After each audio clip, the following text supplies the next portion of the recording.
ईद का पहला दिन मिलने मिलाने, दावतें करने, दावतें उड़ाने और सैरो तफरी में गुजरा।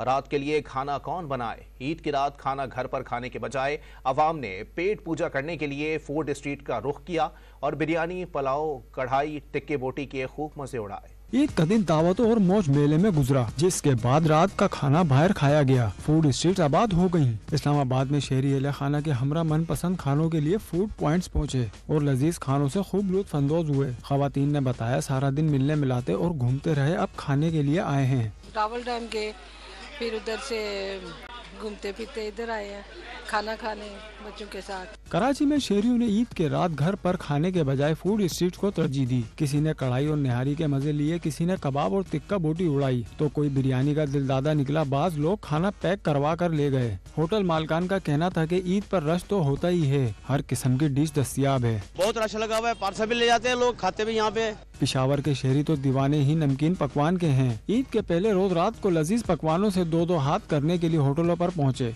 टिक्के, दमपुख, सज्जी, चपली, कबाब, चापे, मखनी, हांडी सब चट कर गए। हम अपनी फैमिली के साथ आए हुए हैं और कढ़ाई का और उसका ऑर्डर दिया। गुजरावाला में भी मीठी ईद का पहला रोज शहरियों ने भरपूर तरीके से गुजारा और शाम होते ही आइसक्रीम पार्लर्स का रुख कर लिया। बच्चों ने आइसक्रीम और कुल्फी पर ईदी दिल खोल कर खर्च की। जूस और लिमका के मजे भी उड़ाए। आइसक्रीम खा के मैं ईदी पूरी खर्च करके फिर घर जाना वापस। ईद की पहली रात मुल्क भर में फूड स्ट्रीट पर रौनक लगी रही और लोगों ने खाने को तफरीह के तौर पर खूब एंजॉय किया।